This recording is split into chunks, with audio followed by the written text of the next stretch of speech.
acknowledge the Palm Harbor Library, the staff, and management for having us. Since I've become the president of the Palm Harbor Historical Society, one of the best things that have happened to us, the partnership that we have with the library. And so thank you all for that.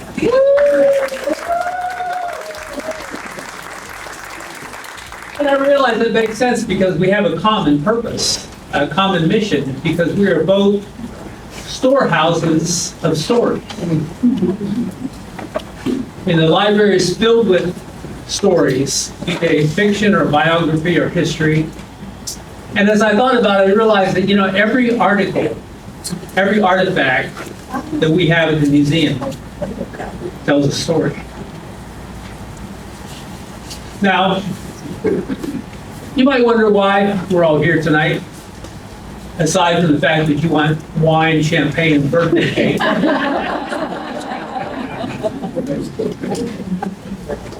But it really started, the celebration started because of the wonderful power of observation that Matthew David had.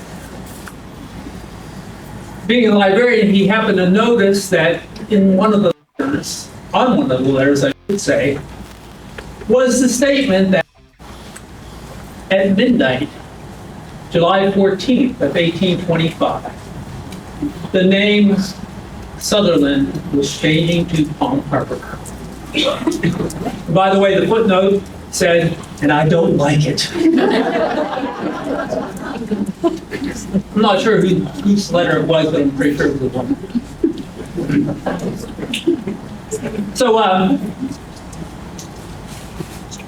our area started out as Bay St. Joseph, 1878. Some of you were perhaps at a celebration for 100 years. No, 1878. Yeah, it was Bay St. Joseph.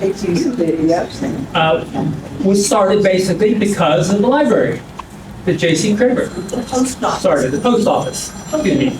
Yeah, library came later. Yeah, post office. Thank you. I have someone to correct me in the back, so that's good. I need more than one, by the way, yes. Then in 1888, Mr. Craver had the wisdom to realize that, things are happening over there around the Sutherland area. The Duke of Sutherland is making things happen, and I want to be in the middle of it. So the post office moved over to the J.C. Craver building that you've all been to visit this week, I know, and are going to come there this weekend coming up as well. And it remained that until 1925, because the Duke went away and they wanted a name that would attract more Northerners. And somebody said, "Oh, I love these palm trees." And somebody said, "Yeah, that's beautiful harbor as well." So, 100 years later, we are still known as Palm Harbor. And those of us who live in Palm Harbor, those of you who live in Palm Harbor, know that because you get your mail delivered to Palm Harbor, correct? It's all about the post office. That's why we have a display up there for you to all learn some more about the post office. But what was coming to me is that, the post office is the way that people have always shared their stories. It goes all the way to Ybor City, back to Orlando. No, it doesn't go that, yeah, right. Palm Harbor we're talking about now, yes. And those of us in Ozona, of course, have our own identity with our post office, and the same way with Crystal Beach. We're a little special. I had some people that just moved into the neighborhood said, "Well, why is there an Ozona and a Palm Harbor?" I said, "Well, because we're special. We get our mail at the post office." But before email, basically all of the stories we shared about our families came from the post office. Now, I doubt if there are going to be many emails that get preserved for 100 years. But we have letters that have been. I myself have letters that are 40, 50, some of them 70 years old. Anyone else in here? There's something about that form of communication that's very special. And that's why every year, Americans alone send 2 billion Christmas cards. Because we like to share our stories. You know, I was thinking, if you sent your mother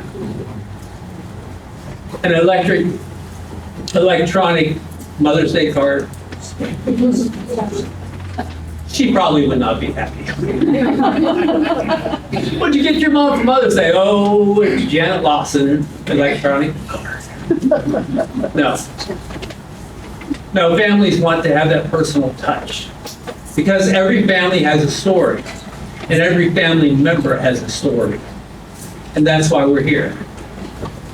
And so I know that Kathy's going to come up and she's going to share some of the special story that has us coming here tonight. So I have a message from a VIP of the history we are celebrating here. This is a message from Shay Nicholson of the Nicholson House, and unfortunately she couldn't be here. She sends her regrets, but she did send a message that she wanted me to share. There is nothing quite like celebrating a 100th birthday.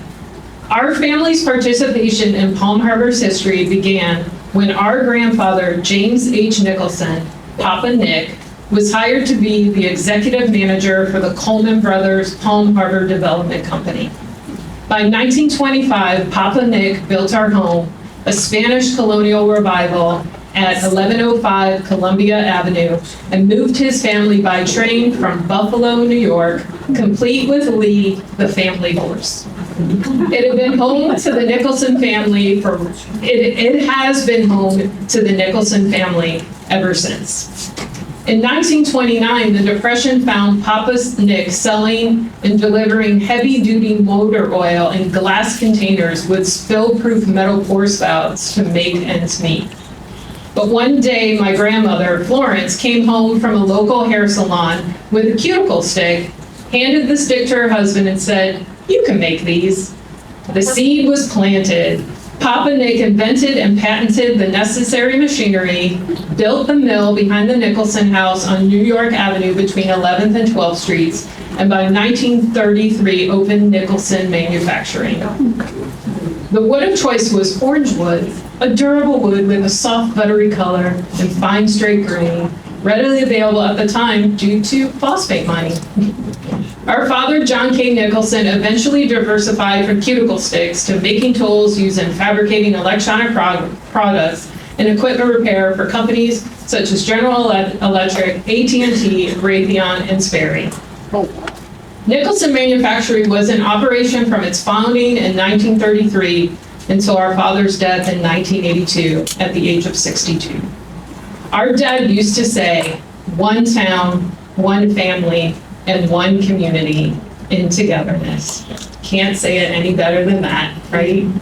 So happy birthday, Palm Harbor, from the 3 Nicholson sisters, Star, Sharon, and Susan.